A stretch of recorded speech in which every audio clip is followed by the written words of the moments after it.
What's up, y'all? How are we doing today? This is another episode of the Game High Podcast, where we talk about sports, video games, and everything in between.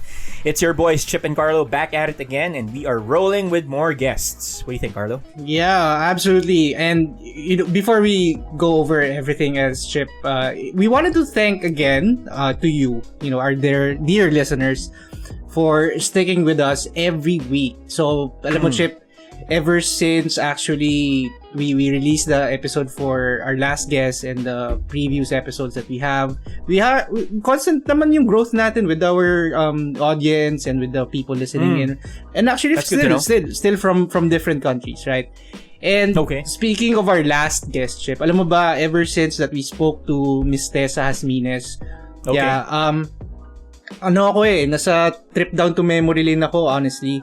Kasi yung love niya for UP was highly infectious. Sobrang, alam mo yun, nakaka-aliw lang din makita yung parang passion niya when she talks about UP.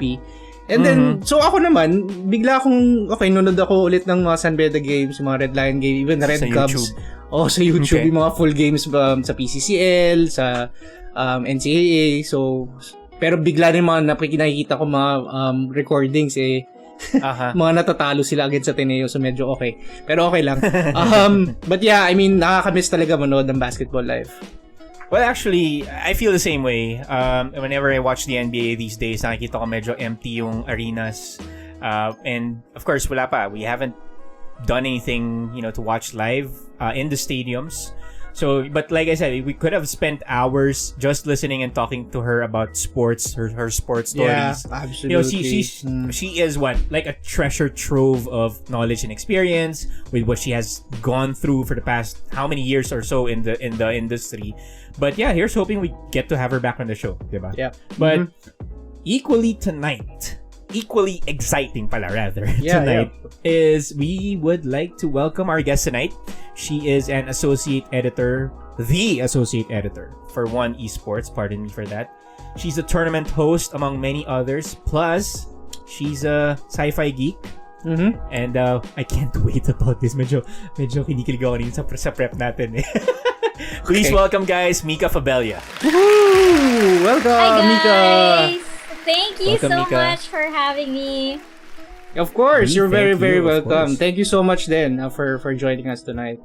But before that, Carlo, we would like to do a high five. The high five segment before we go into the details with Mika here. Sure. A high five kasi, as you guys may know and have heard in our previous episodes, our high five segment basically entails about anything positive that we have experienced very recently, either today, yesterday, days ago, or even the past week. Yep. And something recent. Something recent, essentially. No, anything positive. But because we have our guest, yes, we would like to have her we would like her to do the honors of sharing her high five for the week, or her recent high five. So, excited Mika, to hear that. what has been what is your high five? Yeah, so I actually wanna sort of talk about today. This weekend, actually, as I mentioned to you guys earlier before we started the podcast. This is the first weekend that I've had since Christmas. And even that wasn't really a break in itself because I was working over the Christmas weekend. So I'm actually really thankful for this weekend that I finally get to rest. Wow. And, just even regularly play games leisurely because I usually do it for work. So the play games at my own pace. I got to take a nap in the afternoon. I got to clean my house at my own pace. I got to take the longest shower ever and put all of the scrubs and whatnot, and just relax and everything. Nice. So I'm actually really thankful for this weekend because it was a break. And I also want to remind everybody that because of this whole work from home setup, it can get really confusing. The borders are really thin with work and not work, your not work life. So sometimes there is no border at all. So I just want to remind people, as much as I'm reminding myself, that when you can take a break, really take a break. Correct. Log off of whatever apps you guys are using from work. Don't feel obliged to reply. because you deserve that break. You deserve that break. I'm looking at myself. You deserve that Nice. break, sabay may podcast recording, bigla tong game high sa'yo. De, joke lang, Mika. Exactly what I Sorry. No, pero I kind of hear myself, with you. Kasi when I also tell my colleague or, my team, is pag nagbakasyon ka, right? Kaya yung mga sinasabi mong, if you are, don't feel obliged to reply because it's your weekend, right? And it's something na you get really to, it's a rare instance like you get to enjoy on the weekend na leisure ka lang naglalaro, right? I get what you mean. So, yeah, absolutely. High five yan, Chip, no? That's what you call me time.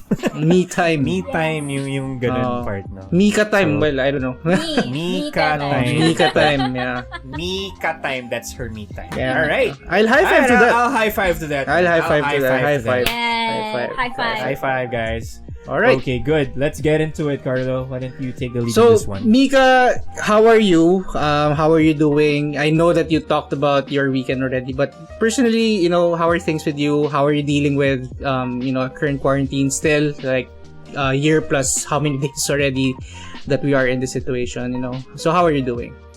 Yeah, I think I'm doing a lot better than I was last year. That's something. It was really confusing last year. As I'm sure it was for a lot of people, because we really weren't sure where we were going, how exactly to get back on our feet. Particularly in my industry, which deals with a lot of events, Right. a lot of us were very, very, very lost, and we really weren't sure, how to continue even.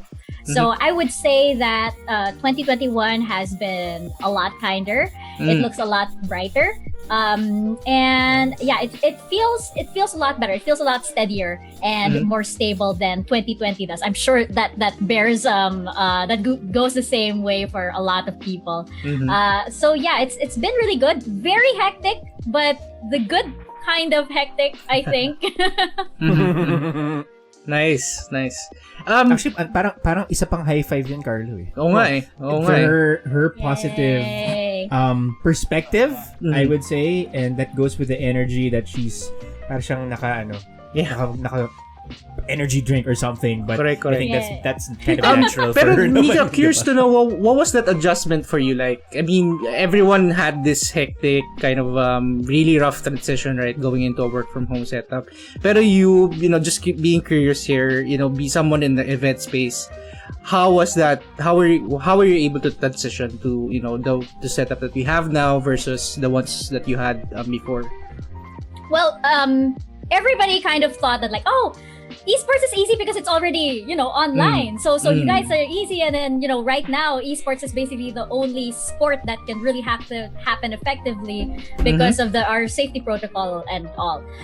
But there is a lot that goes into esports than just logging into the game. Right. There is a whole production team behind everything, and we had to transition a lot. We are still dealing with, even for example, the teams that are playing against each other online, they might have different ISPs, they might have different connections. That leads to a difference in their gameplay.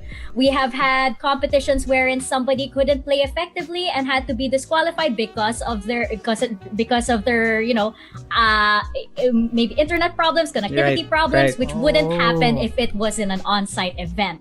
So there are so many things. Other than that, on the talent side, on the broadcaster side, we have to deal with a lot of connectivity issues again. We need to watch a stream instead of actually watching the game itself. Right. So there is some buffering time. We are a little bit behind. Is that actually what's happening with the teams? So, and on the production, I don't even want to get into how the prod guys are feeling, the league operations guys who are really just the MVPs of every esports event right now, because they are the ones that are operating everything, making sure the stream of the games gets to the broadcasters, making sure, vice versa, the games, everybody is, okay. All of their, connections are okay. They have to have trial games sometimes just to make sure that, there are no lag issues. So there are a lot of things that we had to adjust to on the esports side. Other than esports, I also used to do live events. So transitioning into online events was also quite an adjustment. I had to learn how to be my own tech team. Where you have a live event, you usually have a script, and then you just talk and perform and everything. Right. This time it was like, okay, now I'm doing the picture taking. Now I'm doing this. Now I'm doing. Now I'm writing my own flow, and I am making sure that the speaker is spotlighted next or whoever because of all of these different changes. It's been really different, but I'm glad that at least people are starting to get the hang of things. But yeah, I really hope this blows over soon. And there's nothing like a big event, especially in esports. Yeah, I'm sure madaming opportunities for us to really build on what's happening right now and eventually get ourselves out there and really do this yung mga normal na I think yung mga ginagawa natin from before. So that's really, really interesting. I'm again, for someone who enjoys watching streams and production events like what you're doing, Mika, we rarely get to have an insight into the things that happens in the background, right? Yung mga back-end support and what's happening. So that's really, I would say it's a tough and interesting way to transition out. We'll get into the esports bit, Mika, for sure. We're very excited to talk to you about that. But is this your first time doing a podcast? Or being a guest in a podcast? Or being a guest, yeah, sure. No, it is not. I actually was recently a guest. A lot of people invite me for many different topics. I have worn a lot of many hats in my life. So usually in the creative industry, I was a performer years ago as well. Recently, I was invited on a podcast that talked about the eSports course on the Raymaru Files. Controversial topic. Yeah. Controversial topic, very much so. So yeah, I do enjoy doing podcasts and just basically talking to people about all of these things that I'm very, very passionate about. I actually also on the other side have a geeky podcast with my friends as well. We're like 5 geeks, and we actually did an episode review of WandaVision, The Mandalorian, and most recently Falcon and the Winter Soldier. Oh, cool. Well, I'm for sure I'm going to be searching for that. That's podcast. Fiber Watch. Yeah. Fiber Watch. Okay. Yeah. Okay, quick plug yan para kay Mika. Okay. That's cool. Pero ikaw Mika ba? What are your thoughts with this new form of media? Delving away from TV, from radio. I mean, the media like tech continues to evolve. Like, what are your thoughts on this? I feel like it's we're entering a new wave right now because when we had TV and it was made very, very accessible and we had movies as well. We're now entering this new wave of entertainment where everything has to be interactive.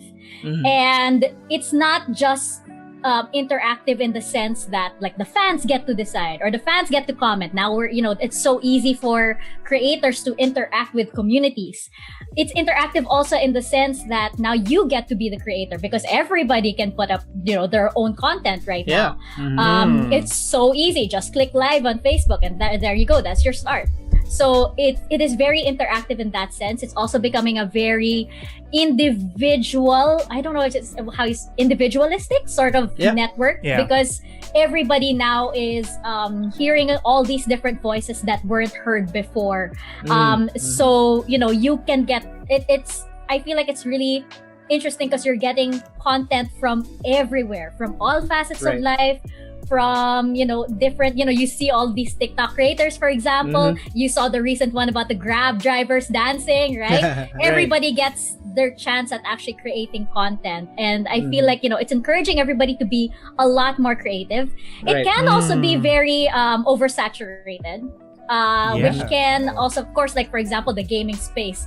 I have a lot of friends that wanted to start up streams and everything, and then they realized it was very oversaturated. It was hard to break in because you already have these people that have hundreds of thousands of millions of followers already, and it's very hard for a small streamer to set up. It's that, but I feel like it's part of this because everybody's voices are now so amplified. Creators, small content creators, consumers, and everything.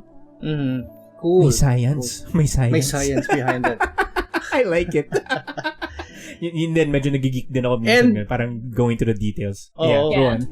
Mika, so you mentioned, so probably would you agree with me na yung upside of the creating content with the technology that we have these days, would you say or would you agree with me na the upside is really the diversity of content, right? Do you agree with that statement? Yeah, I do. I do agree that it can be very diverse. Mm-hmm. It can be very diverse in the sense that different voices get opportunities to create. Mm-hmm. Whether or not those voices are amplified, I mean, because we have all of these, huge influencers, for example, versus like micro influencers and everything. There's also still trends that come out with streaming. Right. Mm-hmm. So, for example, of course, Mobile Legends will trend better in the Philippines compared to FPS games. If you're streaming an FPS game here, good luck. Yeah. You might as well go to the West instead. We're mobile game dominant. So, like, for example, there's still trends like that. But that doesn't mean you don't have an opportunity. You do. Right. It's just a matter of how you will wade through these new waters. It's still very new. I have a feeling people are still figuring things out. Even like the surface. At the top. Yeah, exactly. But what do you think is the downside? Right, we talked about the diversity, a lot of different markets, right? But what do you think naman, Mika, is the downside? I feel like it's that. I feel like it's the oversaturation. I feel like it's not that the content isn't original, but you get not that the content isn't original because you're getting more of like let's say you have one voice here and one other voice saying the same thing, then this market sort of like it gets amplified. So it's that community that gets amplified. For example, you have 5 geek podcasts, then the geek market kind of like goes up in that sense.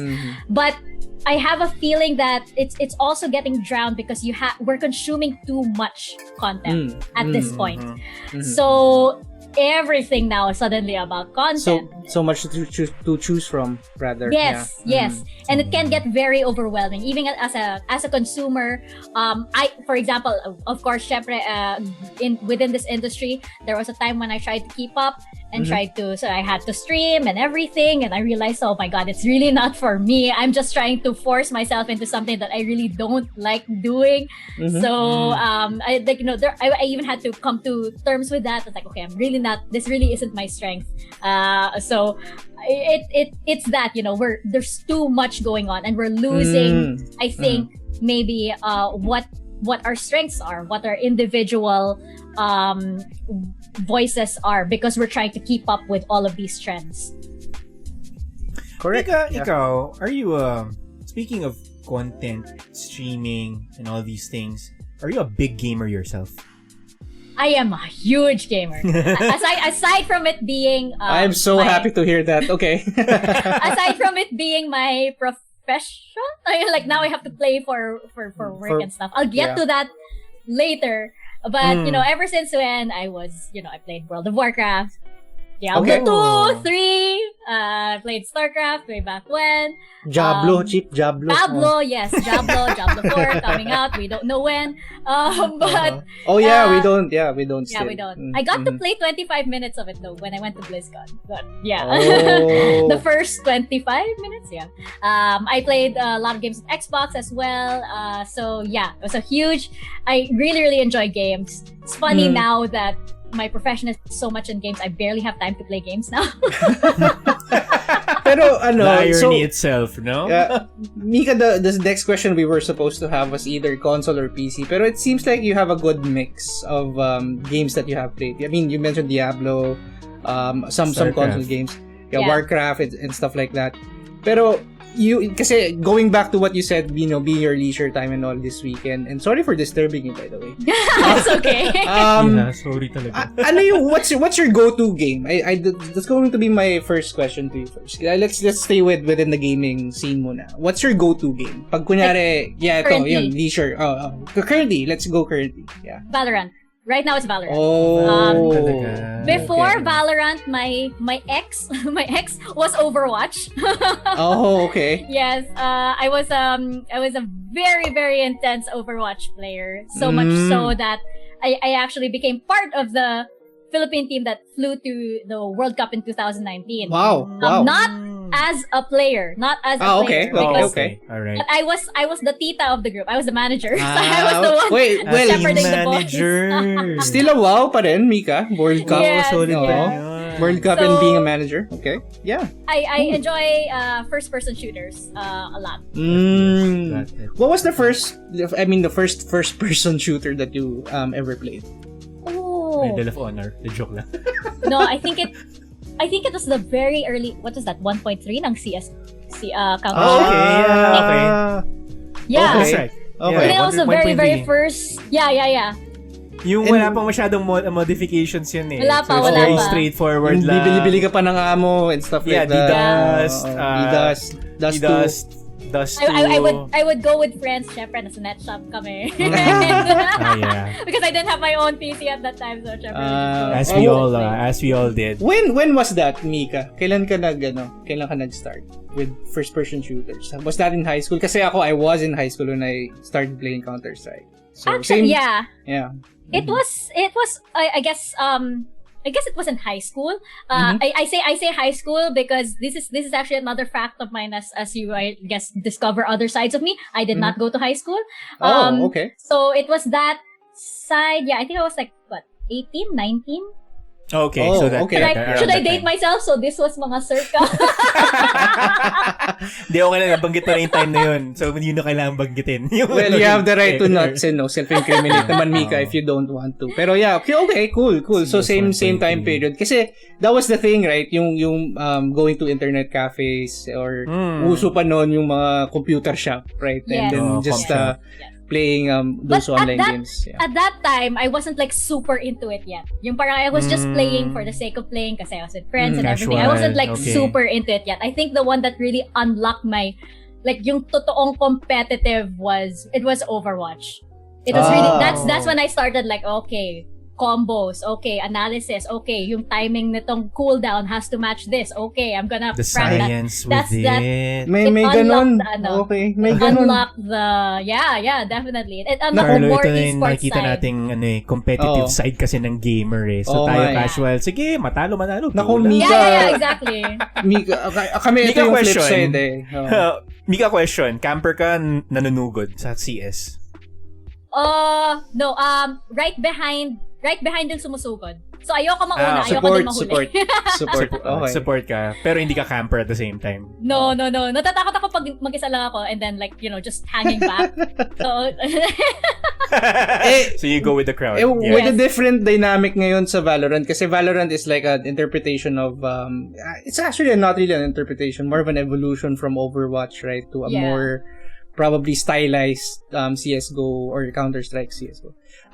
Pero 'di ba pag sa Valorant, pag ikaw yung last woman standing in this case, what do you feel? Kasi sabi mo you don't like to be hanging like last sa CS:GO, pero what do you feel? What are your feelings pag kunyari ikaw yung natitira? Pressure.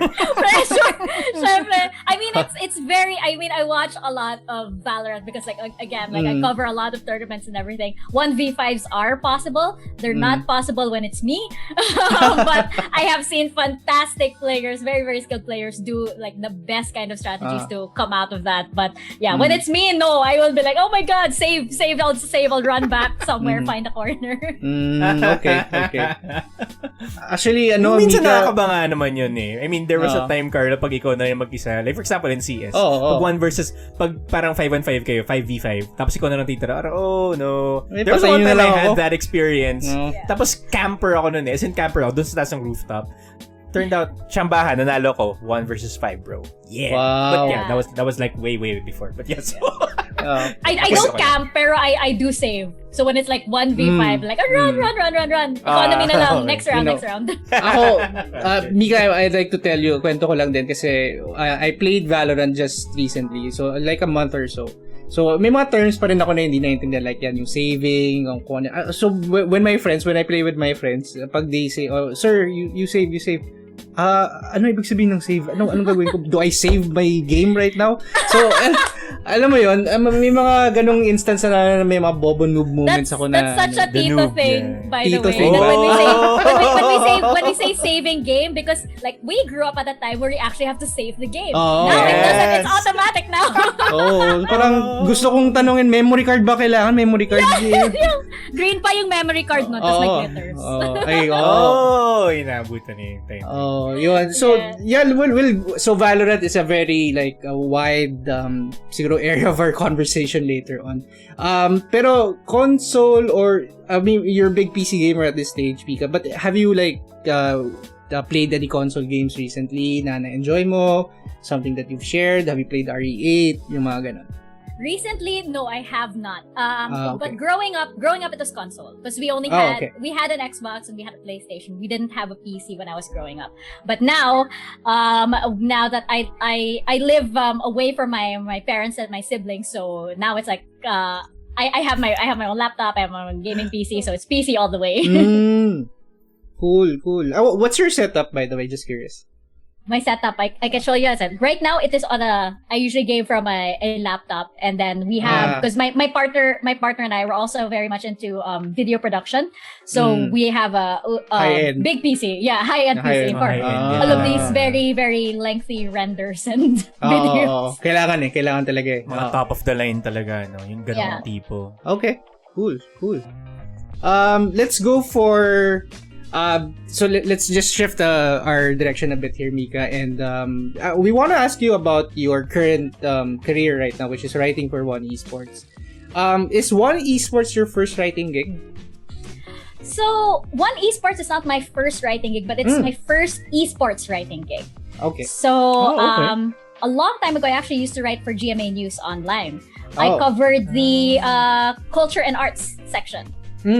For GMA, for GMA News. You're uncovering my past, my true background. Connect namin yung esports dun or yung gaming writing to that. And this is our HR tendencies din. May mga follow-up questions kami. Okay, go. It gets better. How? Ask for my first profession.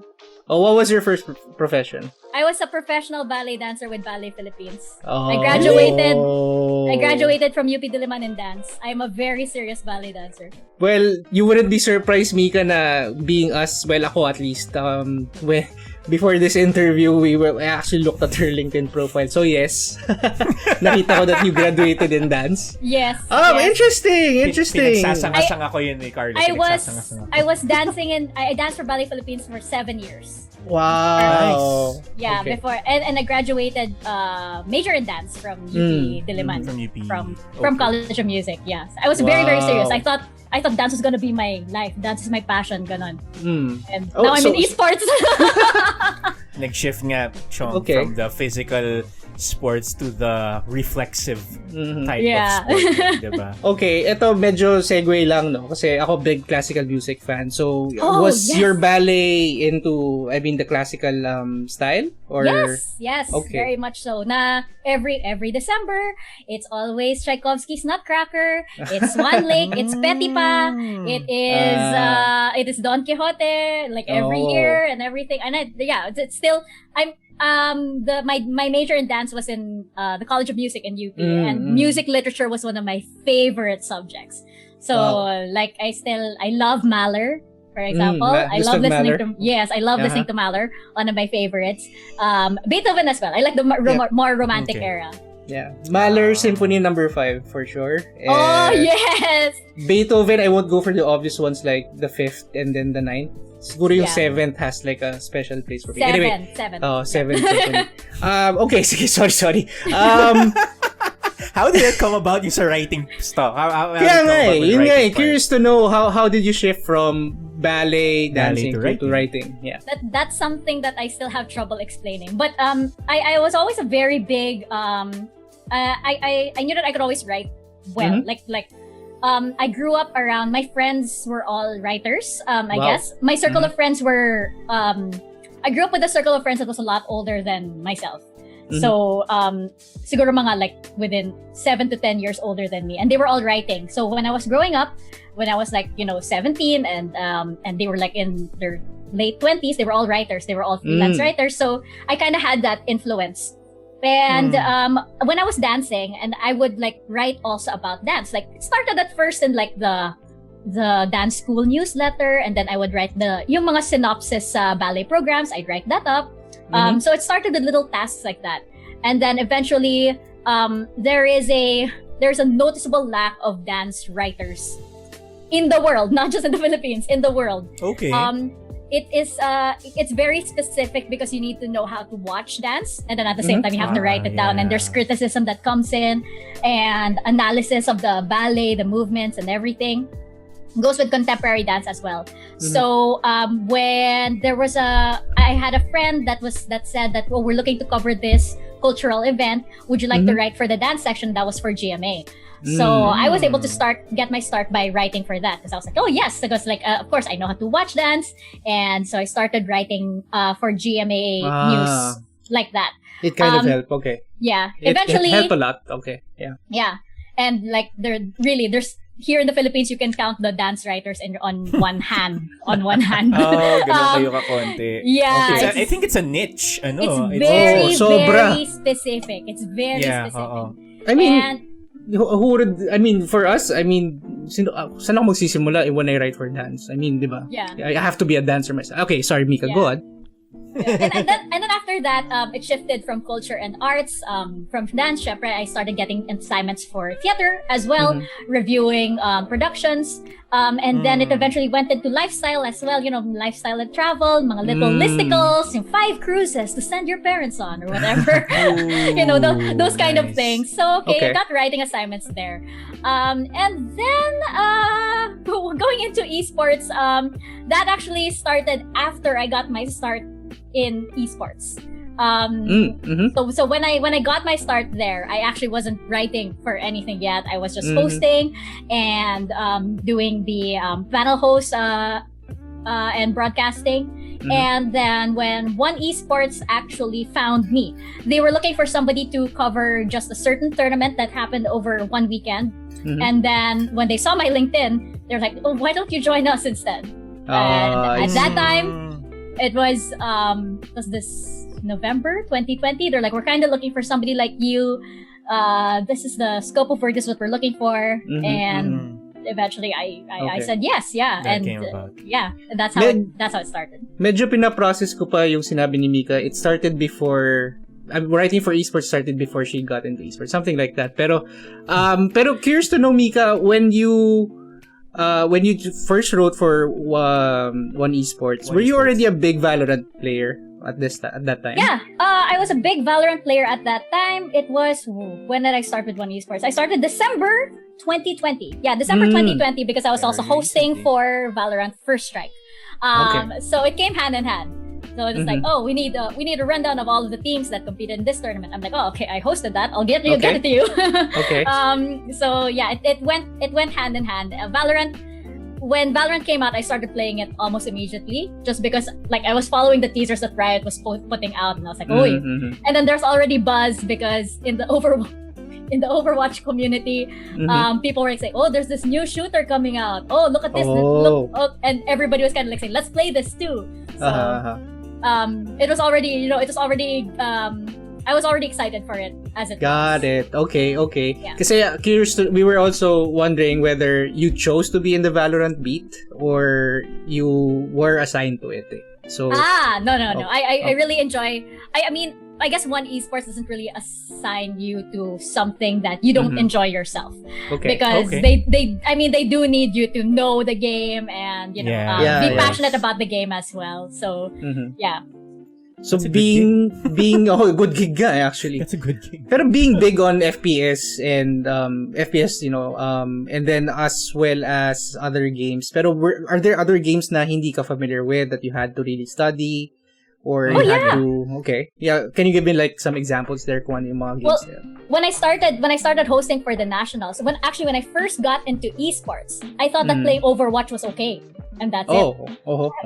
No! It was not! Okay. When I started hosting for the Nationals, they were covering Dota 2, Tekken 7, and Mobile Legends. At that time, this was April 2019, I had never touched Mobile Legends. Ever. Okay. And I had never touched Dota 2. Ever. So when I started hosting, Dota 2 was the first game that they were gonna cover, and I had like 3 weeks to study. So luckily, a friend of mine played like religiously. And so he was like, I've been waiting for this day. Mika, sit down, my child. I will tell you everything. And parang like, parang Yoda. Okay. My child. Okay. It was sorry. It was okay. an information overload. My goodness. Dota is the most, I have to say, Dota is the most difficult game I have ever touched. Like until now, I still can't get it. It was so overwhelming. I can't imagine like the amount of technicality that everybody who is a Dota player, a broadcaster has to endure. It's so complex. It's so difficult. So like that is the one game that like until now I cannot grasp. Yeah. Because it's so intense. It's so Tell me technical. about it, Mika. Wala ko naintindihan sa Dota, honestly. It's even me, like I can get some of it. Like okay, I can tell when there's a big clash and there's a black hole and everybody's on the other side. I'm familiar with some of the teams as well. Like for example, I know that Neon Esports, for example, did very well. OG, big fan of Evil Geniuses too. But no idea what they're talking about. Okay. Hey, I actually. I see Mr. RK over here say Drow Ranger. Drow Ranger was actually the character that I chose to play. What an intense position. Somebody very new to Dota decided to play position 1 at the very beginning of learning Dota. So complex it's a complex character, you would say. It's to use or it's a high performance character. It's a high performance character, which is like it's kind of like you just played Valorant and you're expected to be the entry fragger. So it's kind of like Okay, kasi when you said Drow Ranger, parang and then the description behind it, I was like listening to a math equation, so I really didn't understand it.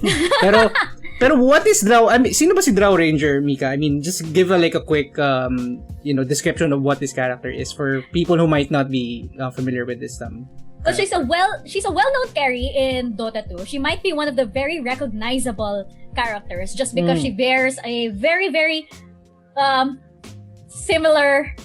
She bears a resemblance to Sylvanas from World of Warcraft, who is the poster girl of World of Warcraft. Of course, this isn't bashing because it's history. Dota 2 was once was inspired by World of Warcraft, which is why some of the characters actually look very, very similar. Drow Ranger, the reason why I picked her was because she looked like Sylvanas. So I was like, okay, Sylvanas. Okay. I'll go for this character. She is I believe she's a elf she's a drow, and she's an archer that has arrows that can do heavy damage once she gets the right items.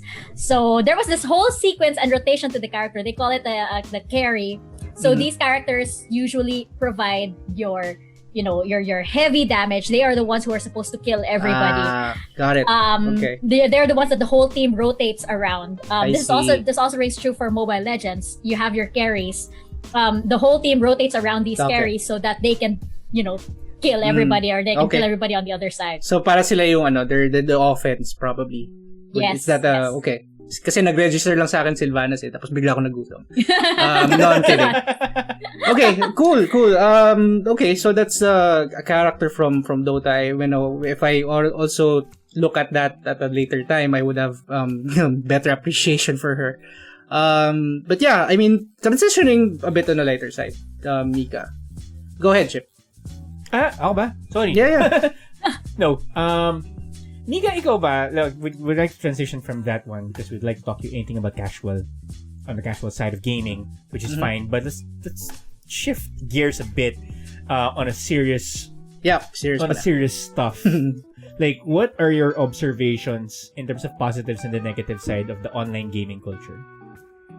The online gaming culture. Positive side is, of course, it's really fun. Of course, yeah.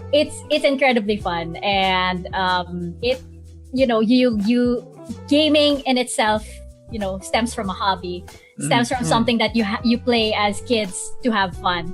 So to be able to get to do that as you age, into a career, basically something that lets you earn, that gives you stability as well. It really is great. The negatives are, for example, on my end, it's that work-life balance. It just toppled over. now when I play Valorant, I'm thinking work. I'm still thinking work. There's still that. So it's like So I'm there's playing Valorant, association I'm to playing work. it. There's Okay. there's a little bit of a, because it's like, for The example, lines are blurred. I play Valorant, and then in the game itself, there's that big poster for the tournament that's coming in the game itself. It says Masters Oh. Reykjavik. If you go to some of the maps, I'm like, okay, yeah, I'll need to be awake for that next week. That's why I can't do this podcast next week, because I'm covering that tournament. So Okay. so it's a downside of it on my end, like personally, is that the work. There are a lot of times where in gaming it's not exactly fun in the sense that you get to relax, or it's like, you know, my friends, after a long day of like work, I'm writing a bunch of Valorant articles, I'm watching VODs.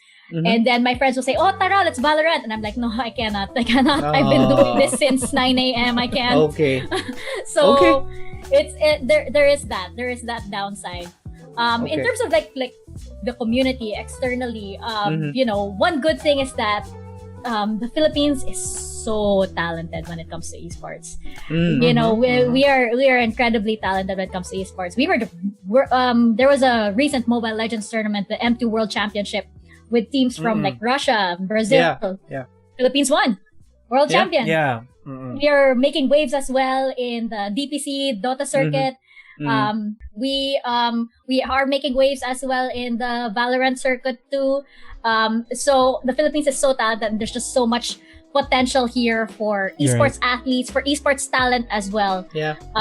One downside is that it's a very, very young industry. It's so young. It's a baby. It's not even a teenager. Wala pang double digits in industry. And because of that, it's very fast paced. It's very explosive. It's very volatile. There are a lot of growing pains. There are a lot of things in the industry that have not matured yet. One of that is, of course, like, for example, as a career, I am in my 30s. I need to be able to, of course, start thinking about retirement benefits, you know, things like that. This is something that esports cannot answer yet, because mainly nobody has retired from esports yet. So we don't know how that career path looks like. So there is no answer. It's like, we have to make it. So that's kind of scary, knowing that, you know, we're basically in muddy waters right now, figuring out how a long-term career in esports goes. I had this discussion actually with regards to like, you know, our kind of like mid-career sort of in esports. So like, it's as I mentioned, it's a very, very fast-paced career. Can you keep doing that when you're like 50 years old? Can you keep up with the pace when games update every week? You know, every single week there's a new update. You have Which to is a study pain, the new by the update. way. It is. And then like and of course, like, as broadcasters, as talent, we need to keep up to date. My new character pala na lumabas. What does this new character do? You need to be able to talk about it. So it's that. It's there. I personally feel a little worried that I will not be able to keep up with the pace that esports set. Right. That's just me. That's a personal feeling. Overall, it is that That's esports still is, you know, it's a big explosion right now. But when the dust and debris settles, what does it look like? Nobody knows yet. Okay. Right. Oh, okay. So you covered that part already. Yeah. But let's talk about the streaming culture, since it's kind of related din naman, Mika, no? You yourself are a streamer, but in terms of what you see, what makes a good streamer? Yeah. It's very difficult, because I once tried streaming. I actually got part of my start in esports was because I streamed very early on. I found out that it was not for me, mainly because, you know, it was hard to enjoy a game. It was hard to play well when you're just performing the whole time. It was like, I personally, I do not enjoy streaming, so I kind of gave it up, which is why if you see on my page, I barely stream. I'll be like, I'm probably the world's most tamad streamer. I'll stream like once every 4 months or something when I feel like it. And because it's like, because I work in esports and gaming, when I play a game, I want to be able to just play a game without reading comments or anything or being performative. So that's one. But I guess like this whole streaming culture, it's very different because what you're basically doing is you're marketing a personal brand, which is something that not a lot of people realize. A lot of people just think that like, oh, just like and subscribe, just support, and everything will be okay and everything, and you'll get, you know, 1 million followers and you'll be able to buy a house because you just play Mobile Legends all day. There is a lot more to it than that. Especially now that brands, companies are getting smarter. There are a lot of people that suddenly overnight became famous streamers and weren't prepared for what came next because of this whole because of this very new culture that, you know, people even don't understand fully yet. You know, they suddenly became famous, they suddenly became a public figure, but they didn't work on like a personal brand, and suddenly sponsors dropped because of something they said. Or you know there are things like that, and I work with a sort of a brand in Australia that actually works for marketing streamers, but that's in Australia and New Zealand. And you know, the international community is very, very particular about I guess basically what makes you. So here in the Philippines, you know, you have Mobile Legends will get you like 15,000 viewers and you don't even need to do anything. Or on the other side, if you are a pretty girl, I mean, you know, yeah, we get you. So it's there. You just, you know, there's so many videos out there where pretty girls know what the guys want and just basically show it off. Yes, that is it. That's Sando Mika, gamers. you're being too kind. Yeah, Sando gamers basically. Sando. Minsan na nga, it's not even Sando eh. Oh, really? It's not even Sando. But yeah, there is that, and it's I feel like it's projecting the wrong image. It does. With gaming. And because, you know, if you're building yourself as a streamer, you need to be building your personal brand. Why exactly are you doing this? Are you just doing it to be famous? Because that's true, you might get there and everything, but like later on, how is it sustainable if you didn't work out your brand? Yeah, exactly. So that's why I feel like what a lot of people don't really understand. Yeah. For the most part, people are not aware, right, of what repercussions, what are the consequences of having a big streaming community or a streaming, you know, your followings when it comes to your page, whether it's on YouTube or maybe on Facebook, right? And yeah, for the most part, I personally follow a lot of streamers, Mika. I have friends who are also streaming, but for some of them, and again, I'm not trying to generalize something here. There's a lot of I would say, so I hate the word soul searching, by the way. It's more of a personal thing. Pero siguro there's more of a trying to identify their personality or brand behind it, right? Kasi if you're just a gamer, okay, I play this, I play that. Okay, so what's separating you? What's different from you? Why should I? You have a million gamers that stream the same game. Exactly. So, yeah, exactly my point. Different. Yeah. And I think what people... Sorry, go ahead. Go ahead. I think what people also forget is like the big names right now have been at it for years, right. And that they also started at a time when it was still starting up. They had the advantage of being pioneers. Exactly. And two, either that or they were already famous to begin with. Like for example, Alodia Gosengpao. She was already famous before she started streaming because you know she was a model, she was a cosplayer as well. So they have that market. So it's kind of unfair if you try and compare yourself to that standard of success when they had so many factors already set up for them even before they started streaming. Correct. So and that's something that a lot of people expect that they're gonna get to that level when that's no longer the context right now. So right now you don't have the advantage of being a pioneer, and you might not, I mean, I don't know, maybe you do, but you don't have the advantage of being a name like Alodia. Or even being a name like Ashley. Yeah. You comment ko lang, Carlo. Yeah, go ahead. Go for it. Feeling ko kaya hindi nagsistream to si Mika. Kasi parang, feeling ko siya yung gamer na leave me alone. Yes! Oh my gosh, yes! Actually, like, when I stream and it's like, oh, okay, you have viewers, but kayo nandito? Like, it's a Saturday afternoon. Tsaka actually, nakamangha lang din yung part that they can multitask. They're concentrating on the game, tapos biglang magko-comment sila on this. Actually, namamangha ako doon. Kasi sobrang multitasking. Ako parang, may blinders ako. Pag maglalaro ako, Ayoko may storbo. May ganung part ako eh. So, feeling ko ganun dito si Mika. Kaya, Yeah. Actually, it is Mika, meron kaming guest, we had a guest that, one of streamers din siya. Pero what's one thing that's unique about her? Kasi we don't see a lot of, I might be wrong, Mika, but correct me if I'm wrong. We don't see a lot of anyone streaming any consoles, NZ console games. Yeah, so, correct. she actually enjoys yung interaction with the fans when she plays. Kasi ako, I honestly feel the same way with you if I do play. Especially if I'm into a game that I really like, mga single player campaign. Yeah. Ayoko nang may nanonood sa akin. Kasi if I screw up or if I do something stupidly, di ba? It's just me who's going to be finding out. Pero yeah, I mean, we see streamers. Yeah. I think it was just my introvert side also that was coming out. And also because it's like, for example, after a long day, you're doing hosting and everything. Like, I don't want to host some more. Rather than like the workplace yun din yung pumapasok doon. Yeah. Okay. Para leave me alone. I'm gonna play. Exactly. Introvert pa to si Mika ng ganitong lagay. Okay. Yes. That's interesting to know. I'm actually a huge introvert. Like this whole social distancing thing. Let's keep it that way. Kahit na like wala, okay lang. Yeah, let's keep it that way. Cool. Mika, in terms of you, kasi there was an article that you described in a minute detail regarding your experience being a female player. Yeah, let's get into that. Particularly in Valorant, right? And we would like to quote, real talk, it can be scary as a female gamer. How? There's a lot of, I will be very blunt.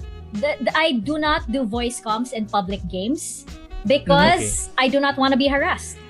Yeah. Whoa. It has happened. It has happened in a lot of games that they just hear your like they won't say anything and then they hear your voice and then bigla na lang they will either try to hit on you, which is really strange. And that's, I think, yung hitting on you is just the tip of the iceberg, Mika. It right? is the tip of the iceberg, yes. Definitely. I'm very lucky that within the gaming industry, I'm surrounded by a lot of great people that have never made me feel that way. But like, for example, in public games, there is a lot of harassment online, and it doesn't even have anything to do with your performance. Like, and every single day, like for example, I'm on Twitter, I read the news. I'm part of a Gamer Girls Philippines. Every single day, there's somebody that shares their experience of being harassed online. Nothing to do with their experience, just the fact that somehow they found out that they were a girl.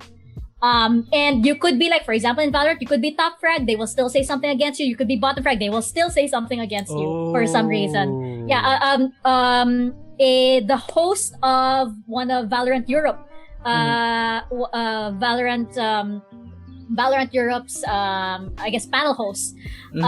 She shared the whole video about somebody just saying very, very horrible things to her, even though she was like winning the rounds and everything. And she actually, she has a big following also. And it's like, it can be very scary. That's actually why I don't do voice comms. And it's sad that you can't do voice comms in a game that requires a lot of communication. A lot of teamwork. Teamwork. Valorant especially, right? It's not like Counter-Strike na puro barilan ka lang. There's a lot of strategy that actually is involved with that one. Exactly, yeah. I personally don't do voice comms then. If I play Valorant, Mika, naka-mute, kasi, alam mo yun, the way you play Valorant for shits and giggles, kasi you want to relax Parang you just want to enjoy the game. Pero, for some reason, if I hear anything negative, and this is me as a guy, and what more, experiences in the parang marginalizing women pa at this stage for gaming.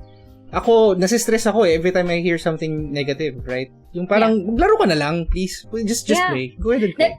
There is a thing for example, for competitive gamers, for eSports athletes, when they are in game, they do not criticize each other when in game. They will, after the game, that's when they will review, that's when they'll point out each other's mistakes. But when they're in the middle of the round, they won't say, dude, you should have done this, you should have done this. No, you shut up. You don't say that. You say it after when you guys are reviewing everything and you can reflect on the mistakes. But at the moment, because you can't do anything, I mean, like you say, oh, dude, you should have gone in. I can't do anything about that now, so why bring it up? Yeah.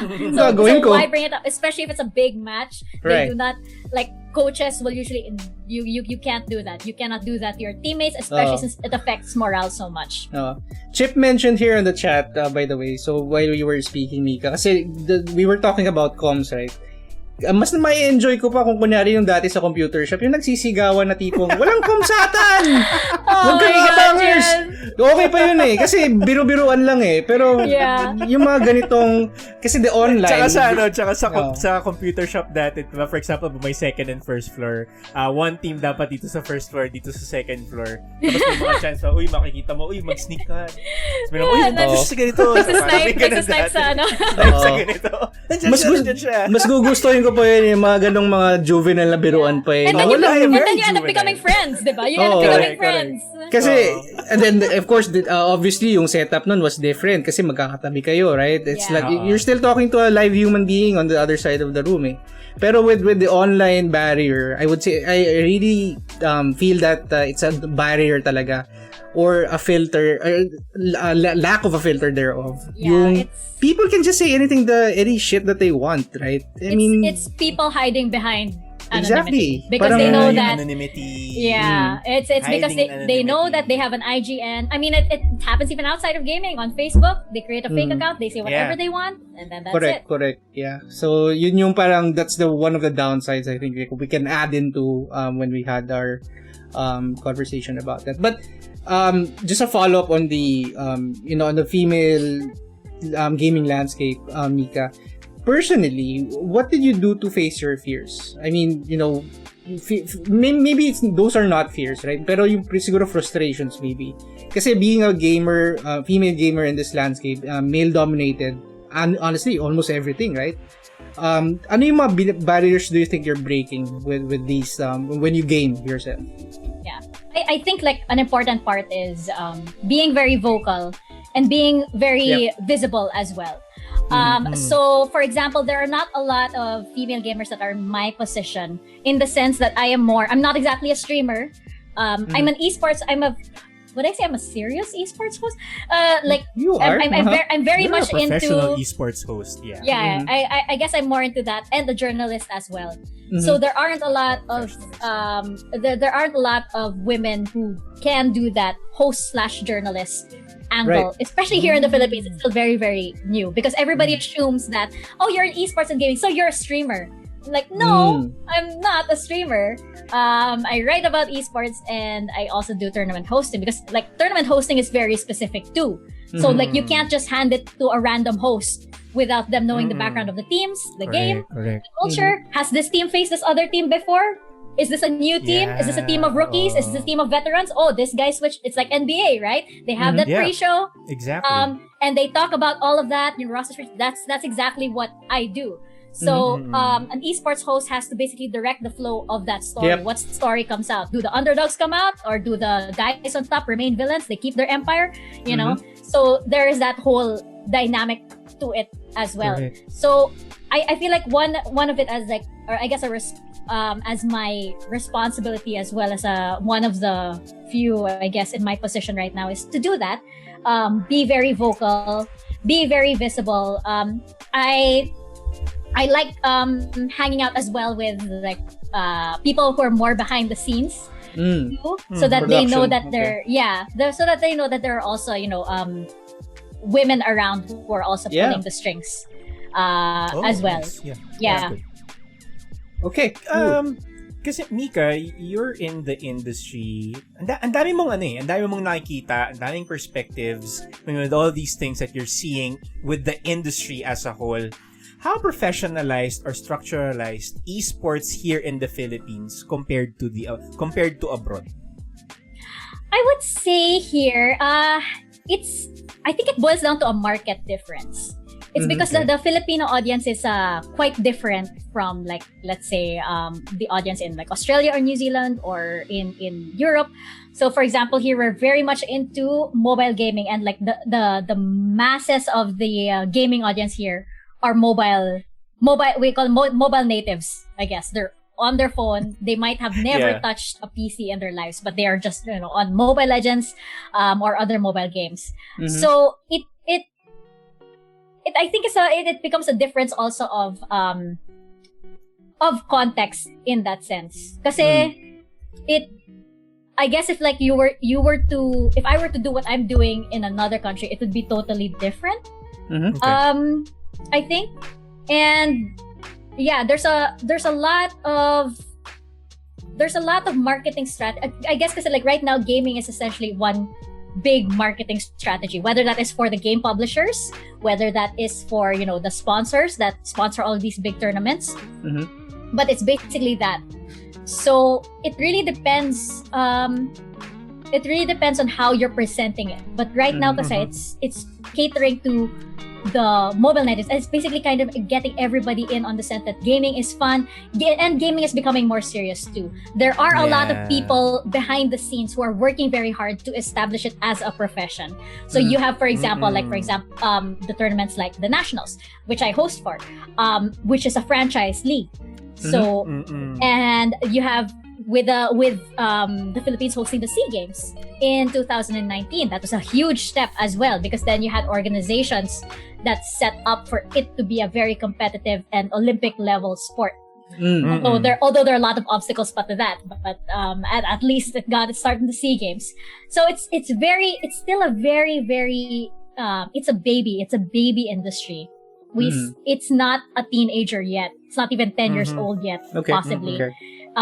So it's very young. And part of that, that's also why I enjoy being in this industry and having a hand in it too, on the back end and in the position that I'm in, because it's I recognize that I am part of a pioneering batch. So I feel like, okay, I have to help set the standards for this industry. But right now, the thing is that there are none yet. So we are the ones, the current batch right now that you're seeing on your streams, on Facebook, on Twitch. That is what the standard is at the moment, because we're the ones here and setting it. Okay. Cool. Okay. Yeah. Quickly, I'm curious lang, Mika, on your thoughts. Kasi alam ko, for example, in the States, there are schools already who are sponsoring or who have college varsity teams on eSports. Yep. And they get so serious that they do have an esports psychology, as an esports psychologist. Do we have very similar roles supporting these esports teams here in the Philippines? I do know that you have a lot of some big teams do have that, or are trying to put up that structure. So, for example, Brand Esports, a team that's very close to my heart, they do have, they have this big facility. They do have benefits for their members already. They have, for example, their coaching staff has a coach as well, so that their coaches will know how to coach. So they do have structures like that, but it's still very new. You mentioned esports psychology. I actually was able to interview, and I am in touch with Mia Stelberg, who is credited as one of the esports psychologists of I believe Astralis and OG and SK in Europe and in the US, and she's known as the esports psychologist. And she said that she, the thing that makes gaming unique is that how in sports, in I would say traditional sports, you have, you start off as excuse me, in your school clubs, and then you join the little league, and then you get scouted, and then you eventually join, you go national, you go regional, and then you go national. In gaming, there's none of that structure yet. It's just basically you're rank 1 on the server, and then you get scouted. So suddenly you have this influx of kids who might not be prepared for the life that they're about to get into. And she said that. So Mia Stelberg said that. I wrote an article actually about that, which is one of the reasons why there's burnout in esports. A lot of burnout. There are a lot. Yeah. The retiring age of esports is within the mid-20s. Wow. Really scary. Really scary. Wow. Yeah. Especially for athletes. Because it's very fast. They get into esports at 17, maybe even younger sometimes, depending on what the tournament age limits are. And right now, that's a very good point. Right now, you have suddenly pro players who realize that they can actually make more money when they go into content creation and streaming. So they leave the pro player life and then they just go into content creation.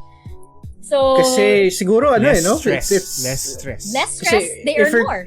If we're comparing that with with professional athletes in actual sports, it's a physical toll. In eSports, it's more of psychological and mental toll, mental demand, diba? And the emotional, definitely. Emotional, yeah. Yeah, because like imagine the emotional toll when everybody is watching your game. Everybody can also play your game. Yeah. And then suddenly you have a bad game. Yeah. You know, you have a really bad game and you go online and then they're all saying, oh, this guy sucks, bench him. They shouldn't even be on this team. I can do better than that guy. Not this guy, iron lang yan eh. You know, you're reading all of these horrible comments suddenly. That's gonna do something definitely to psychologically, athletes. Yeah. Absolutely. And a lot of players actually go through yung this. Mga haters na yan eh. Like in the physical sports Gamit yung mga haters yan why does this guy do this? Parang bench player naman siya. Hindi naman siya dapat nandyan. Dapat ako na lang naglalaro Or parang, I could have done better. I mean, very similar if you mirror it diba? May ganun din in esports. And because we're in the age of social media now, these you know, this feedback, it magnified. It goes back, like the players can read it. And it's really like apparently according to Mia Stelberg, she has had these instances where she had to really, you know, help the players out of this because they really need to learn how to block all of that out, especially when they're going into a game. You know, let's say it's a best of 3 series. They lost the first game. You're seeing the comments online. That's gonna get to you, man. That's so gonna get to you. That's tough. I think it also has to do din kasi, Carlo, in terms of the age din kasi of these players, like 17 and then retire at mid-20s. Young, I think very young. Could very also young. attribute to the maturity or the lack thereof din kasi of these esports athletes. Well, we can't blame them kasi nga bata pa sila And like every young player, every young person, diba? These people have to go through certain stages na talagang it would help them grow or mature. For sure. It just so happen that they are in the spotlight tapos talagang mababash na lang kahit sino, a stranger, a fan, or whoever, and that correct si Mika, it gets magnified. Tapos so talagang kasi hindi natin naranasan to, Carlo, before diba? We were in micro circles to the point na yung ganito hindi ko alam si Carlo ng Paranaque or si whoever ng Valenzuela, hindi ko naman alam kung sino yung mga yan. I won't even give a damn about that person.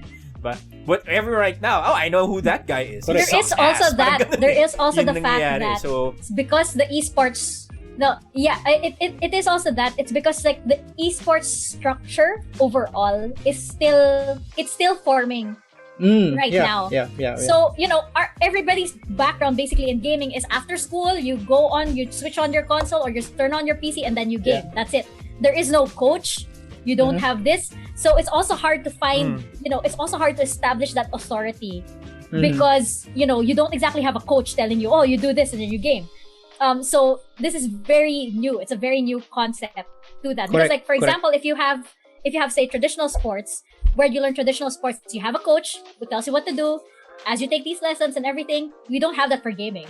You're not going to enroll for Mobile Legends classes, right? No. So there is a difficulty in having that authority hierarchy or level, which, you know, can make it very volatile. Very suddenly everybody has an opinion. Everybody can become an esports athlete also. Okay, yeah. I mean, when you say it that way, Mika, it's there's a lot of things that can still happen. Volatility is just one of the this industry's one of its characters or characteristics rather. When it comes to, you know, what can it evolve from. But yeah, it's still a sport, right? It's still a sport. There's a lot of challenges that athletes like pro players, online pro players go through. So it's a very good analogy. Okay, let's maybe we can do our quick fire muna, Mika. Let's switch over to our geek side here. Turn it on and so like what we said. Mabigat usapan. Like what we said a while ago, Quickfire is basically a game that we play with our guests. As much as possible, the first thing that comes into your mind without, really thinking, basta whatever comes into your mind lang, just go for it. As quick as we can, we'll do our quickfire game. So, ang staple question namin ni Chip when it comes to quickfire is tapa or bacon? Bacon. Wow, Bacon. first. I love it. Okay, wala pang sumasagot ang tapa. House party or beach party? Beach party. Okay. Wait. Bacon. Crispy bacon, soggy bacon. Crispy. Crispy. Okay, reading a book or a night out with friends? Reading a book. Okay. By the way, last book you read? Last book I read was Creativity Inc. and Oh. Catmull's story. The story of Pixar. Okay. Soda, coffee, or alcohol? Coffee. That's why Coffee. para being energetic siya, Carl. Oo nga eh. Ang hirap i-match, te. Okay. How I Met Your Mother or Friends? Friends. I did not like How I Met Your Mother. Really? Yeah, I didn't Okay, like. you're speaking to two fans of How I Met kasi here. I mean, it's enjoyable. Pero compared to Friends. I think Well, that's Friends kasi is the OG eh. OG kasi si Friends eh. sentimental Oo, yung Friends for me. OG kasi si Friends din eh. Yeah. Okay, cool. Obi-Wan or Qui-Gon? Obi-Wan. Okay. Oh, Eto Name Mika. your Jedi Master. Yeah, name your Jedi Master. Like right now? Mm, My yeah. Jedi Master. Jedi Quinlan- Master. Quinlan Vos. On top. I'm not sure if you know him. Hindi ko kilala yun. It's Oo. it's an EU, but I like his story. Feeling ko Mika, co-writer ka ata ng encyclopedia ng Star Wars eh, no? Hindi ko kilala yun. Who is that? He is a Jedi in the extended universe. Okay. Yeah. Okay. Sorry, quick fire.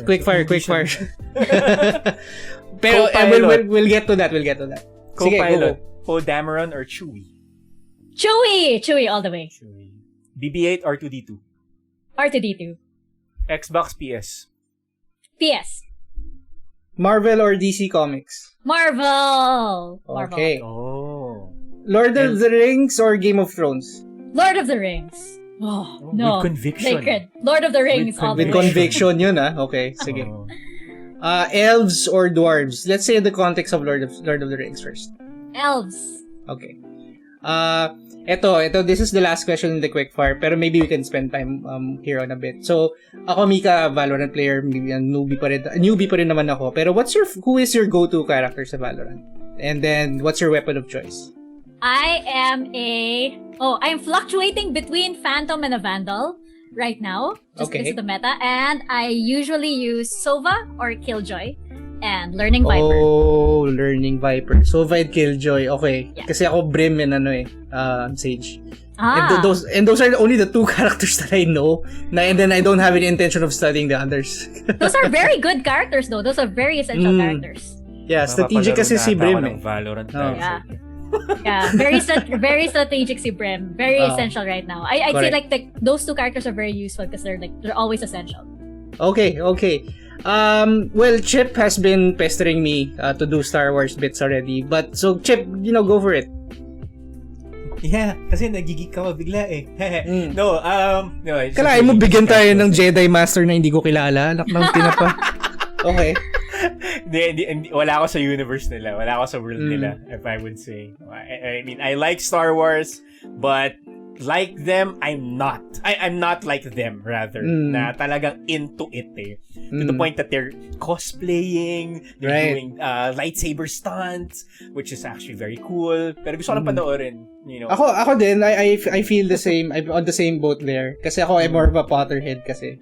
So if you have, Mika, if you have the same obsession with Star Wars, I have the same way with Harry Potter and Lord of the Rings as well. So Well, I do have to say when I went to Universal Studios and I saw the Hogwarts the Hogwarts ride in Universal Studios was the best ride I've ever been on. I have to say, it's amazing. Medyo different. Universal Studios in Florida. I went to the one in California. California. Okay. Kasi ako, when I did the tour there, Bika, iba yung approach ko eh. Kasi if you were into the rides, ako into the food. Oh, yeah! So, Hogsmeade, Yes. yung Florian Fortescue's Ice Cream Parlor, and stuff like that. Yeah. Bertie Bott's. So, I actually, may collection ako dito ng chocolate frog cards. Anyway, sige, Star Wars. Sorry, Chip. I'll go for the Star Wars. I don't know where to start. Kasi ang dami kong sumalaman. But, we're running out of time, Carlo. But, okay, sige. Describe yourself as a wannabe Jedi. As a wannabe Jedi, so I don't know if it's because like my fight saber roles have pushed me into this, but I have been put into usually the roles that are very much rogue Jedi, yung on the light side of the Force, but prone to breaking the rules a little bit. Kind of like, so in the same way, kind of like, I guess more in Qui-Gon. This is why I like the character. Okay. But also very emotional, goes more with her gut, but at the same time also a little bit of a guardian as well. Okay. Interesting. Like, I mean, guardian. Like, who do I relate the guardian term to? What Jedi? To sinong Jedi ito? I think these are more of like the Jedi, for example, that guard maybe very important pieces of information, or even like Obi-Wan when he was tasked to mentor and guard Anakin himself. Okay. But where did this fascination of sci-fi come from rather? I have to say first, Star Wars is not sci-fi. That's fine. It's a space opera. Space opera. Kasi, like, okay, going into the literal Don't thing. first choke me. Sci-fi is like science. You have very, very core principles in science that you kind of relate over to fiction. Star Wars, though, is a fantasy in space because you have the prince, you have the princess, you have the villain. Oh, yeah. You have all of these elements that make it essentially a fantasy. It's just a space setting. But anyway, your question was... Na-correct tayo ni Mika dun, ha? Okay. Where did they... Please your don't question force was, choke me. this was an intense like battle, like debate kasi in like the whole writer's circle and whatever. Okay. But but where did that come from? That part na parang sobrang into it. It started, I guess, because when I was growing up, I was watching Star Wars like when I was like 6-7 years old. My dad was the original trilogy. Trilogy. Okay. My dad was a huge Star Wars fan. And my mom as well. So when we were growing up, our family car was the Millennium Falcon. Wow. And and then our pickup was the X-Wing. So are you taking the Falcon today? Or are you taking the X-Wing? Okay. Yeah. So we had that. It's always a part of our family culture. And like when my dad apparently was young, he was the one lining up to go to the cinemas and seeing Star Wars when I've heard of those stories. Yeah. When the prequel trilogy came out, I was the one lining up as well. And the sequel trilogy is out, I'm still the one lining up also.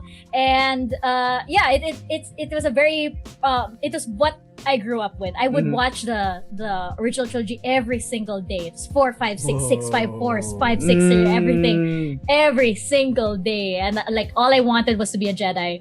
When I was young, like I was like, one day I'm gonna get my own lightsaber.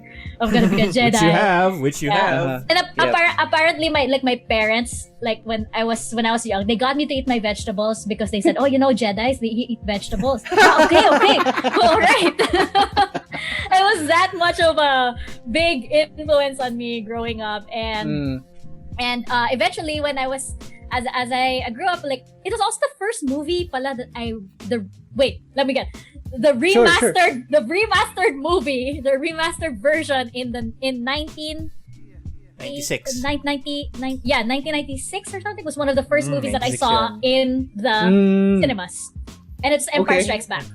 Empire, okay. It's Empire Strikes Back, yes. So not the original one, the remastered one. Yeah, the remastered. Kasi matagal na yung original 1980, right? Yeah, 1980. Okay. Yeah, because I was in The Simpsons, so yun. Yeah. Speaking of Empire Strikes Back, do you agree it's the best Star Wars movie ever? Right now it's like kind of like it's still my favorite.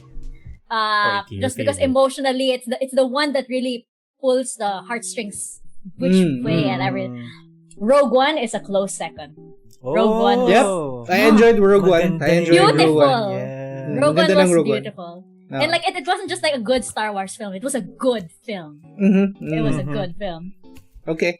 So, Mika, wait lang. Jar wait Jar. lang. Sige, Jar Jar pala. Sorry. Your thoughts. Jar Jar. Yeah. Yun lang. Yun yung tanong ko. Jar Jar. Jar Jar. Okay, I have something to say actually about Jar Jar. So, my friend Adrian Arcega, who is also he's a huge Star Wars nerd. He was actually the head of the Rebel Legion for a while. He's a filmmaker too. So he did this Jar Jar test on his niece. What is the Jar Jar test? He let her watch the prequel trilogy without seeing the original one first. And it was specific to show if like Jar Jar resonated with her. Apparently it's like Jar Jar is a very he has a very specific niche. Which is like, apparently kids who grew up watching the prequel trilogy don't mind Jar Jar that much. But if you're a little older, you saw the original trilogy and you saw the prequel trilogy, you hate Jar Jar. You hate Jar Jar or you're annoyed by him or anything. My thoughts on Jar Jar actually is he's just there. Like I don't feel anything for Jar Jar. just like Peeves the Poltergeist sa Harry Potter. It's the same feelings that I have. I like Peeves though. I like Peeves. Yeah, I like Peeves. Okay. Para also medyo pang pang Miss Universe yung answer ni Mika. Okay, very neutral. Very neutral. Okay. How do I feel with Jar Jar? I don't feel for Jar Jar. I don't. Andyan lang siya. Okay. Our personal experience go with regard to Jar Jar Binks because when I first saw the Phantom Menace and the first trilogy, or 1, 2, 3, not the first pala. The prequel trilogy, sorry. Parang okay, Jar Jar Binks was there, fine, blah blah blah. And then as the years went by, parang people were hating on Jar Jar Binks. Why? Parang bakit? Yeah. I wasn't minding it. But it was in like 5 or 6 years ago when it was 6 years ago, 2015. Kasi, di ba, when 7th came out. So parang, I have to rewatch everything. That's how it is. So parang, pinapanood ko yung Phantom Menace. I get it now as to why people are annoyed. So ganun din sa akin. Parang, okay, yun pala yung reason. Yeah, he is annoying. Never mind. So, maybe I should watch it again and then like, maybe I'll get back to you after I watch it again. Oh, he's annoying. Yeah, but that's just me. So parang yun yung experience ko with regard to that one. When you were saying earlier na parang you had these different attributes of a Jedi, you're not a straight shooter, you're not like only one side of the light side na type of a Jedi, but it's a mix of being rogue or being emotional, which comes to mind that the term that I saw, the term of gray Jedi. Is there such a thing? Oh my god. Okay, this is like well into the Star Wars antics. So there is no gray Jedi. It is a fan-made concept. Okay. Apparently, the gray Jedi. So it is technically not canon, in that sense, and the gray Jedi thing was just basically a sort of like term that they applied to Jedi that are no longer with the Jedi Order. Because they are neither light nor dark. So they're in between, the gray. But technically, the term gray Jedi doesn't exactly exist. So for example, you have Ahsoka Tano, who we met in The Mandalorian. Yep, I was about to say. Yeah. Who, left the Jedi Order. She is not evil, but she is not a Jedi either. So she is in that gray area. Okay. Napaisip ako dun Okay. But like specifically, the term gray Jedi apparently was fan-made. I see. Okay. So it's like you said, it's non-canon talaga.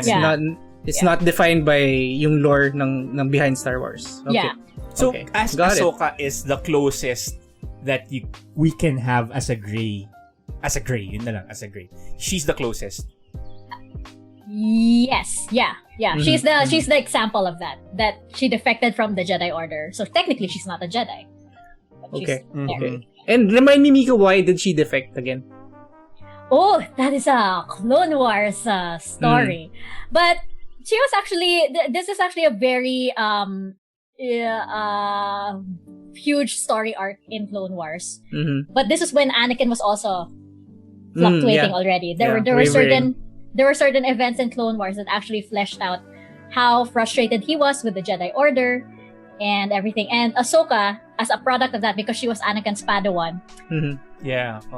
those feelings of resentment towards the Jedi Order also eventually defected to her. So may mentorship So transference. there is blah, blah. there is my Anakin influence on her Yep, for yep. both good and bad reasons. Their relationship is actually one of the most emotional relationships in the whole Star Wars saga. Yeah, I've seen. Kasi I've seen reactions to people. So first of all, yung live action ni Ahsoka was like a big thing for everyone watching The Mandalorian. And yeah, I mean, I'm gonna dig into that later probably. Chip, let's go with your lightsaber question. I know you wanted to ask this. Yeah, you mentioned the... Okay, una, nasabi mo kanina, Mika, in our pre-show, 15 colors. Oh yeah. 15? I only thought No, of this is- yellow, Talaga? orange, purple, green, red. blue, red. Yeah. They're 15. Kung ano man yung nandun sa Fallen Order, yeah. Oh, well, I'm not exactly. This is Shining pink? wait, no. This Okay. is the 15 colors is just basically for this lightsaber in particular, the one that I That have is right so now. cool, by the way. Guys, we have just- audio right now, but Mika is showing her lightsaber. I can. It's so cool. If it, That sound. The sound so- that I imitate when I was a kid. That I can't even get if close. even if it comes with sounds, I still imitate it. Oh, so, okay. so like in Fight Saber when we're performing, everybody still makes the sounds. Kahit na editing and post or Yeah, may everybody mga still sound makes effects the ka naman. sound. So if you look very closely at our lips, we're like. Panalo yun! Yeah. But yeah, I mean like okay. in terms of the lightsaber colors, that really depends on the kyber crystal that is inside. Mhm, So mhm. you Oh, yeah, usually that's have good, so you usually have the blue, which I believe are like the guardians, and then you have the green, which are the consular, more intellectual Jedi. Then of course you have the Hence Sith, Qui-Gon. the red, and then you have yellow as well, which is for a very specific type of Jedi, which are the temple guards. So only they have the yellow ones. They OMG, okay, para ako pinapanood yung binabasa yung Wikipedia. Mika, I've been looking at that mga information na that. I can't believe that's coming out of you. Okay, sorry, go ahead. Go ahead. And this is why Rey's reveal in the end of the sequel trilogy was like, for everybody watching, lahat kami in the movie theater were like, she's a guard, she's a temple guard, and then kasi orange yung lightsaber, tama? yeah, because her Yellow. lightsaber was an amber-ish color, so we're like, is she a temple Amber. guard, is she like this? So we all started speculating and everything. Okay. I know that there are orange, I'm not sure what those are. There are purple, which purple, for example, Mace Windu's lightsaber, Mace Windu, Yeah. which means that they have actually harnessed a bit of the dark side. So they have dabbled a bit in the dark arts, so to say. I've read that. Dark Okay. arts, Yeah. Harry Potter. Yes. Yeah, so Mace Windu apparently has a bit of that side in him, but Pero they are he's still the Jedi. only one, right? He's the only. As far as I know, he's the only one who has a purple lightsaber. In the extended universe, there have been other Jedi with purple right. lightsaber, but Okay. of course, the backstory behind that is that Samuel L. Jackson came into the production and said, "I want a purple lightsaber." Kasi he wants to Yeah. stand out from the mess of lightsabers. Yeah. Yeah, That's because he just said, "I want a purple lightsaber, and I'm gonna be the only purple Yeah. lightsaber," and Yeah. that's just basically the story. But of course, the lore developed, and we have this whole backstory behind the purple lightsaber. Right. Okay. Your reaction when Luke came out in The Mandalorian. Yeah. I have a video of that. I have a video of that. Okay. I'll forward it to you guys. Okay, but please, oh my please. god. Sige. As in, I lost it. I completely lost it. We actually, in our Star Wars group, we all said, "Okay, guys, this episode is supposed to be the episode. Video yourselves," and we made a reaction video where all of us are watching. So everybody was basically crying. Oh, no. I've seen mashups in YouTube, when people react to that. So, diehard Star Wars fans. Well, if you can, Mika, we'd be more than happy to watch your reactions when that happened. I'll forward it to you guys. I lost it. I lost it when I saw Luke. That should be fun to watch. Yeah. I saw the X-Wing come in and I was like, no. And then I even heard the music. Yeah. You hear a few strings of the and then I was like, what's that? Luke's theme, yeah. And then, of course, you have the Baby Yoda reaction and everything. And then as he was like, we're like, who is this? I thought at first it was going to be Ezra, who is from Rebels. Okay. But then his lightsaber, the hilt, I recognize the hilt. Tsaka yung glove, right? Oh my God! Can I swear? Go! Like, Go ahead! Ay, nasa Luke ba to? I was already like, oh my God! Okay. No, how can they do this? And I was like, is it Sebastian Stan? Did they do it? Did they? Si Sebastian Stan kasi get the blessing from Mark Hamill and all, and then like. Did they deep fake that, Mika? Yeah, they did. Okay, cool. Okay. CGI talaga yun. Kind of scary, but at least it was like apparently Mark Hamill was there. Yes. And his presence. Okay, cool. So Chip, I'd like to introduce to you our. So many things that I really like to add. Yeah. I'd like to introduce to you our new Game High member, our Star Wars expert, Mika. Mika, honestly, we could spend an episode just talking to you. Let's do a part 2. Yeah. Sure. About Star Wars. We could probably spend episodes one. with you about Star Wars. Yeah, absolutely. Let's do that probably if in the you're pipeline. free, kung free ka lang naman, Mika, sure, let's do a part yeah. 2. But Star Wars centric. Let's call it a geek out episode. Yeah. I like this though. This is very chill. This is very chill. So I like it. Yeah. Anytime, guys. Let me know. Okay. Cool. All right. So we don't want to keep too much of your time, Mika. Let's go to our match point. Now, let's just summarize, right? I think the geek side things, Star Wars and stuff like that, we can put that aside. Set that aside for another episode. But we want to, talk about eSports. Yeah.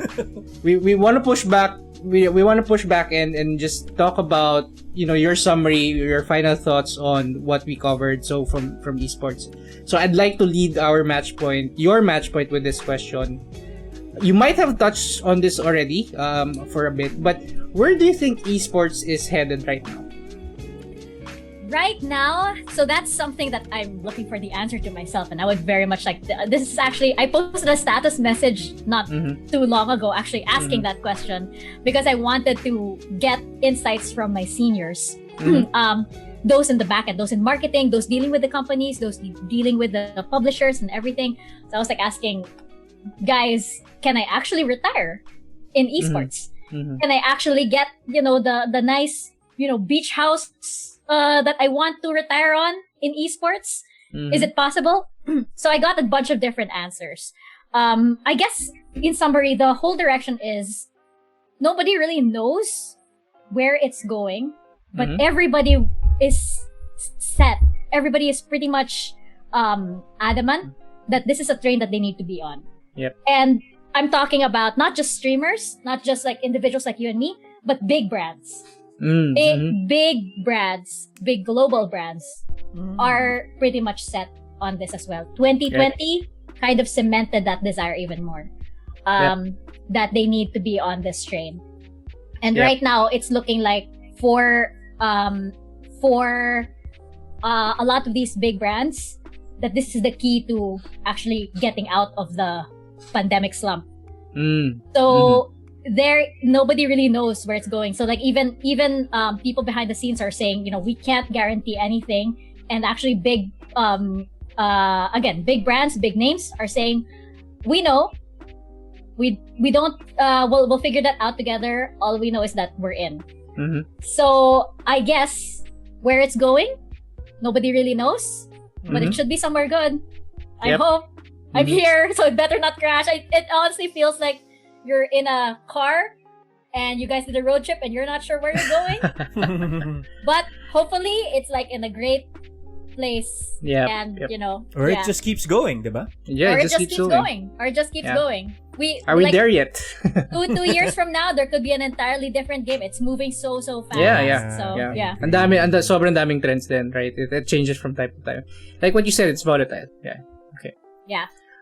All right. Wow. Cool. So that's our match point, everybody. Final buzzer.